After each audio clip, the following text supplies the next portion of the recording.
देखने वाले भाई और बहनों को मेरा सलाम। मैं शुरू करता हूँ बाप और बेटे और रूल कुद्स के नाम में, आमीन। आज कलीसियाई कैलेंडर के एतवार से 16वां और आम इतवार है। जैसे मैं पहले भी अर्ज कर चुका हूँ कि आम इतवार ही असल में ख़ास इतवार होते हैं, और इस एतबार से आज का इतवार भी बड़ा ख़ास इतवार है, क्योंकि यीशु बराह रास्त हमसे मुखातिब है और हमसे दिल की बात कह रहा है। इसलिए हम भी दिल से अपने उसे सुनना, समझना और याद रखना चाहेंगे। आज की इंजील जो हम पढ़ेंगे वो मत्ती रसूल की इंजील है, और ये तमसीलों का वही सिलसिला है जो हमने पिछले इतवार छोड़ा था। अब ये दूसरी तमसील है, ये भी बीज के हवाले ही से है।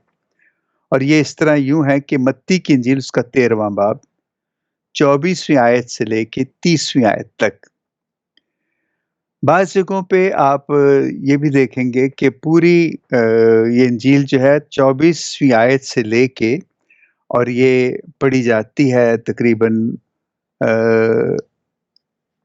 49वीं आयत तक सारी तमसीलें पढ़ी जाती, लेकिन हम इसका जो हवाला, दूसरा हवाला है, वो हम पढ़ेंगे, और वो है 13वां बाब 24वीं आयत से लेके 30वीं आयत तक। और उसमें यूं लिखा है, उसने एक और तमसील उनके सामने पेश करके कहा कि आसमान की बादशाही उस आदमी की मानंद है जिसने अच्छा बीज अपने खेत में बोया।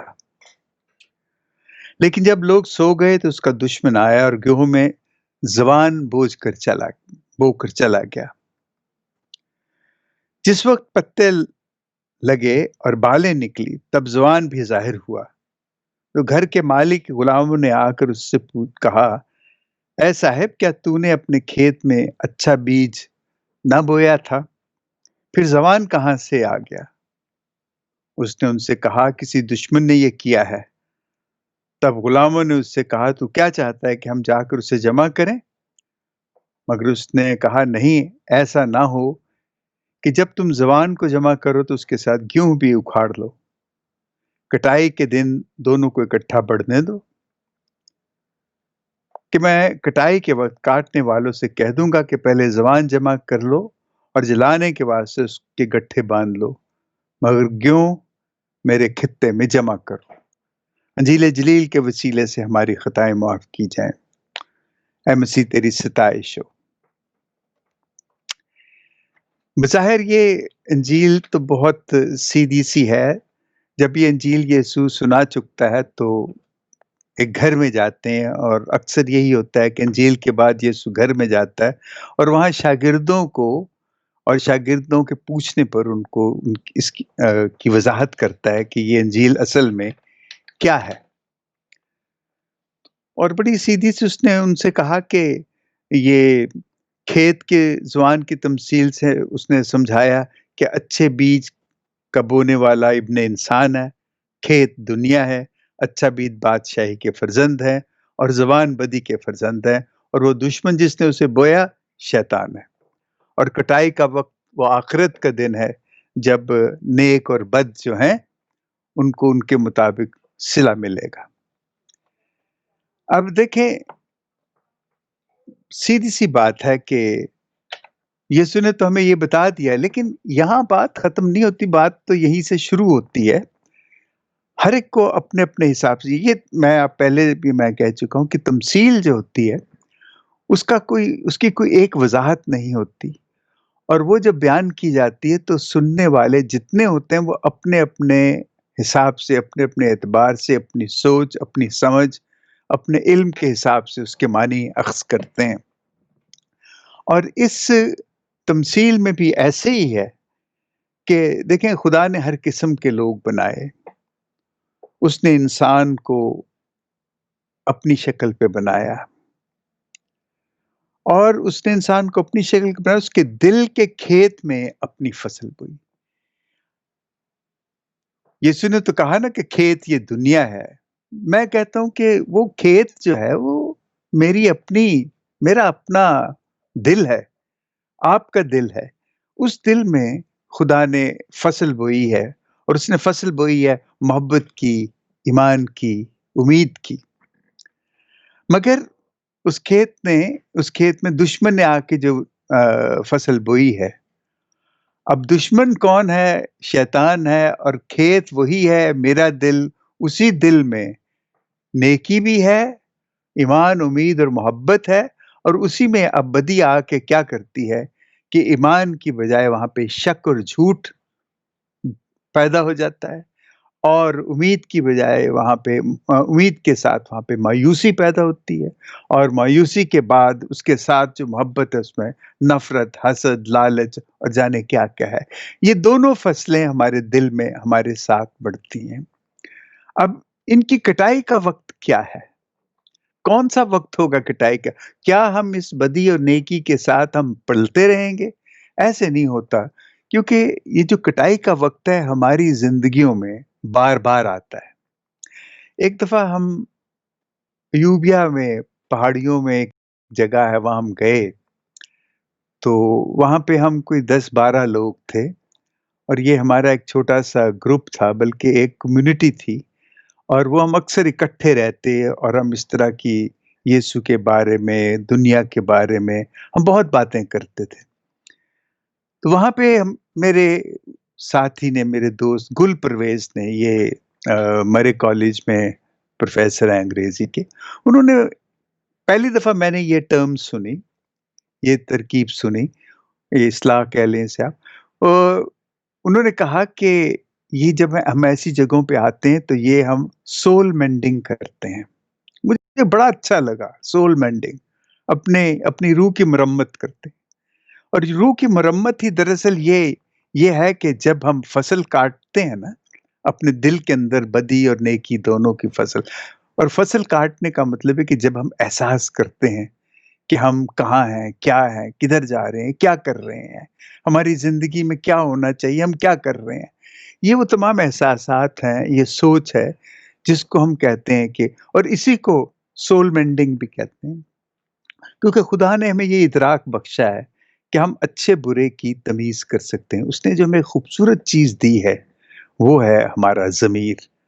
लेकिन उस ज़मीर के साथ उसने जो हमें एक और बहुत बड़ी चीज़ दी है, वो हमारी आज़ाद मर्ज़ी। बस वहाँ हम आके फँस जाते हैं। ज़मीर भले कहता रहे कि भाई ये गलत है हरीश, ये मत कर, ये नहीं ठीक। तो मैं कहता हूँ अच्छा, मैं समझ लूँगा, मैं निबट लूँगा, मैं इससे निकल जाऊँगा, मैं बच जाऊँगा। मैं अपनी समझ, अपनी अकल, अपनी दानाई समझ लें, अपनी चालाकी समझ लें, अपनी होशियारी समझ लें। ज़मीर की उस आवाज़ को मैं उसे दरगुज़र कर देता हूँ, और मैं अपनी मर्ज़ी करता हूँ। लेकिन वक़्त आता रहता है, वक़्त चलता रहता है, और जब मैं अपनी मर्ज़ी करके एक वक़्त आता है कि मैं ये मानता हूँ कि जैसे इंसान नेकी करता-करता थक जाता है, उसी तरह बदी करता-करता भी थक जाता है। इंसान में ये दोनों चीज़ें जो है ना, वो लोग जो अब नेकी ही करते चले जाते हैं, वो खुदा के ख़ास लोग होते हैं। हम जो आम लोग हैं ना, हम जैसे, हम ज़्यादा देर नेकी नहीं कर सकते, बड़ी जल्दी बदी के निर्गे में आ जाते हैं, और बदी करना शुरू कर देते हैं। लेकिन फिर हमें भी एहसास होता है कि हम बदी कर रहे हैं, तो हम नेकी की तरफ जाने की कोशिश करते हैं। तो जब हमें ये एहसास होता है, तो फिर हम अपनी सोल मेंडिंग करते हैं। और ये सोल मेंडिंग है ना, ये क्या है कि ये हम खुदा की मोहब्बत का वो एहसास करते हैं, जो उसमें उसके दिल में है हमारे लिए। खुदा हमसे बेपनाह मोहब्बत करता है। मैंने जैसे पहले भी कहा था कि खुदा एक बड़ा फ़िज़ूल ख़र्च खुदा है मोहब्बत के मामले में। वो जिस तरह मुशर्रफ बेटे ने अपने बाप की दौलत लुटाई थी ना बड़ी बेग़र्ज़ी से, उसी तरह ये खुदा जो है हम पे अपनी मोहब्बत जो है वो लुटाता है। और एक हम हैं कि हम और बड़े दुखों में फँसे हुए हैं। हमारे और बड़े गम हैं, और हम उन गमों को लेके, अपने दुखों को लेके बैठे हैं। कुछ तो गम है, और कुछ हमारी ऐसी ख़्वाहिशें हैं, ऐसी हमारी ज़रूरतें अगर हों तो चलो उनको तो समझ आती, लेकिन हमें आज तक अपनी ज़रूरतों और ख़्वाहिशों में इतना फ़र्क करना नहीं आया। ख़्वाहिशों की कोई हद नहीं होती, ज़रूरत हमें पता है कि इतनी है ज़रूरत। لیکن ہم خواہشوں کے پیچھے اس طرح جاتے ہیں کہ اس کے مقابلے میں جو ہمارے اندر جو خدا نے محبت، امید اور جو اس نے ایمان کی جو قوتیں دی ہیں وہ بالکل دب جاتی ہیں، اور ہم اپنے اسی ڈگر پہ چل پڑتے ہیں تاکہ ہم اپنی آسائشیں اور خواہشیں جو ہیں ان کو ہم پورا کر سکیں۔ اب جب ہم اس فصل کو کاٹنے لگتے ہیں تو پھر ہمیں یہ ہے کہ اب دیکھیں خواہشوں کو تو ختم نہیں کیا جا سکتا، کیا جا بھی سکتا ہے، یہ خدا کی مدد سے ایسے ہو سکتا ہے، لیکن ہمیں یہ پتا ہونا چاہیے کہ ہمیں کتنا چاہیے۔ سب سے بڑا سوال دنیا میں یہی ہے، کتنا؟ اور یہ جس دن ہمیں کتنا کی سمجھ آ جائے گی، اس دن ہماری خواہشوں کا بھی پتہ لگ جائے گا کہ کتنی بڑی ہونی چاہیے، کہاں تک ہونی چاہیے۔ لیکن یہ ہے کہ کٹائی کا وقت جو ہے وہ صرف یہی وقت ہے کہ ہم خدا کی طرف اپنا سفر جو ہے اس کو پھر سے جاری کرتے ہیں، اور پھر ہم اس سے مدد مانگتے ہیں کہ خدا، ہم سے جو کوتاہیاں ہوئی ہیں، ہم سے جو لاپرواہیاں ہوئی ہیں، ہم سے جو بے پروائیاں ہوئی ہیں، تو ہمیں وہ معاف کر۔ اور ہم اس معافی کے لیے اس کے پاس ہم جاتے ہیں، اور وہ تو بہت کہنا چاہیے کہ بڑا فراخ دل ہے، ایک دم معاف کرتا ہے، اور پھر ہم اس کے قریب آ جاتے ہیں۔ لیکن دیکھیں، اب یسوع نے کہا کہ یہ خدا کی بادشاہی ہے، یہ تمثیل جو ہم کہتے ہیں۔ جب ہم نیکی کی طرف لوٹتے ہیں تو ہم خدا کی بادشاہی کی طرف لوٹتے ہیں، اور جو خدا کی بادشاہی جو ہے، جب ہمارا ایمان ہمارے اندر، ہماری امید محبت سے بھر جاتے ہیں، اور ہم اس محبت میں خدا پر ایمان رکھتے ہیں، تو ہماری امید بھی اسی محبت میں بڑی پختہ ہوتی ہے کہ ہم یقیناً ہم خدا کے فرزند بن جاتے ہیں، ہوتے ہیں، اور ہمیں یقین آتا ہے۔ اور جب ہمیں یہ یقین ہو جاتا ہے تو ہمیں وہ مسرت، وہ راحت حاصل ہوتی ہے جو ہمیں قارون کا خزانہ بھی مل جائے شاید اتنی وہ خوشی حاصل نہیں ہوگی۔ لیکن یہ اپنے اپنی توفیق کی بات ہے کہ خدا کس کو کتنا دیتا ہے، اور خدا کس کو کتنی توفیق دیتا ہے کہ وہ اس بخشش سے وہ فیض حاصل کر سکے یا اس بخشش سے فائدہ اٹھا سکے۔ ہم بھائیو اکثر بہت سی چیزوں کی خواہش کرتے ہیں، ہمیں وہ نہیں ملتی ہیں۔ یہ چیز میں نے اپنے جیل میں نے اپنے کام کے دوران دیکھی ہے کہ اکثر قیدی جو ہیں خدا سے ناراض ہوتے ہیں۔ وہ کہتے ہیں کہ جی ہمارے لیے اس نے یہ نہیں کیا، ہم اتنی دعا کی ہم نے، اور ہمیں یہ کوئی بات نہیں ہے۔ میں اس کو بالکل ایک بے معنی بات سمجھتا ہوں کہ جب مشکل پڑی تو خدا کے پاس گئے، اور جب وہ پوری نہیں ہوئی تو خدا نے میرا ساتھ نہیں دیا۔ ہم اس طرح نہیں، کیونکہ ہم یہ نہیں سمجھتے۔ میں اکثر قیدیوں کو یہ کہتا ہوں کہ تم جو جیل میں آئے ہو، یہ مت سمجھو کہ تم جیل میں سزا کاٹنے آئے ہو۔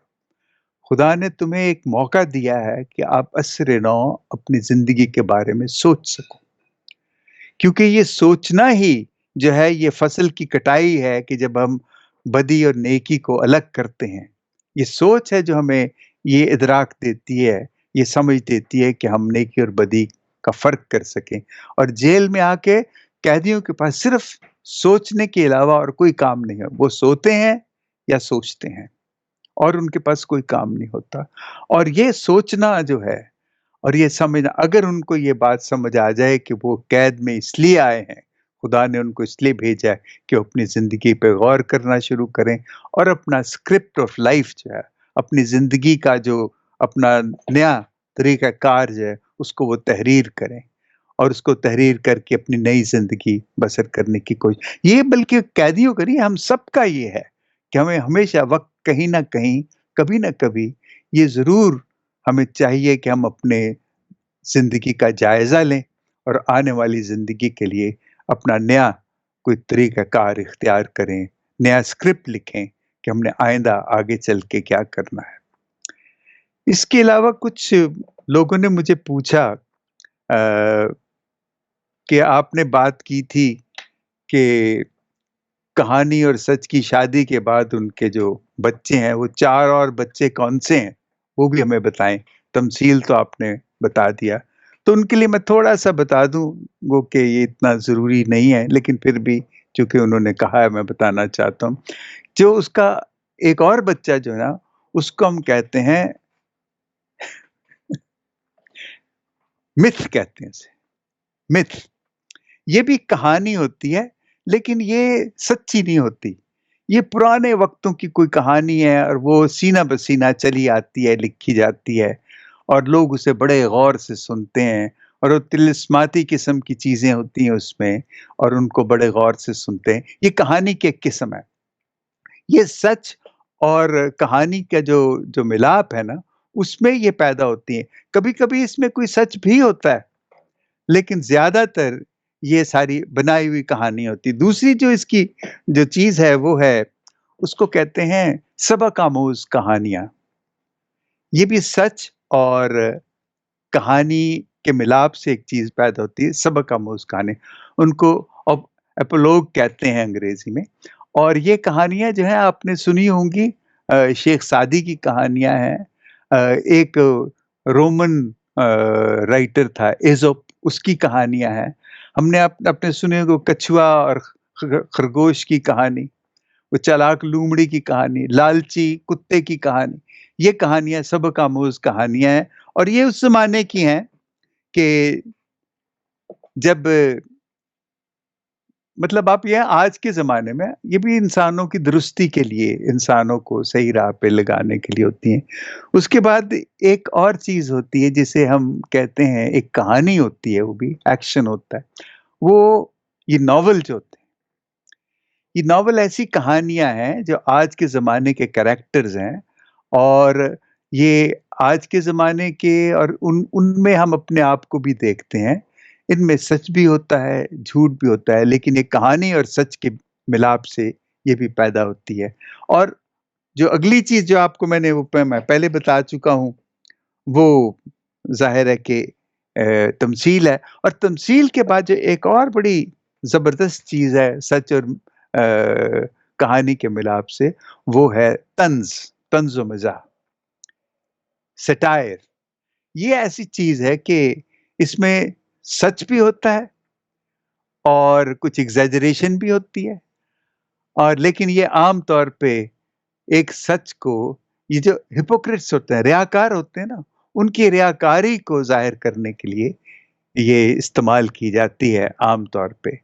और खुदावंद यीशु मसीह तो सटायर बहुत तमसीलों के बाद जिसके कान हो वो सुन ले, उनको सुना देता था कि ये देख लो तुम अगर समझते हो और उसकी बहुत सी तमसीलें और बहुत से उसके जो डायलॉग्स हैं इनके साथ फ़की फरीसियों के साथ, उसमें तो बहुत ज़्यादा तंज़ भी है और बहुत ज़्यादा उसमें आप सिवाय ये मिथ के, लेकिन मिथ भी है कि जब उस पे इल्ज़ाम लगाते थे कि ये बालज़बूल की मदद से अब वो बालज़बूल कौन था? वो देवता कौन था जिसकी मदद से यीशु रूहें निकालता था?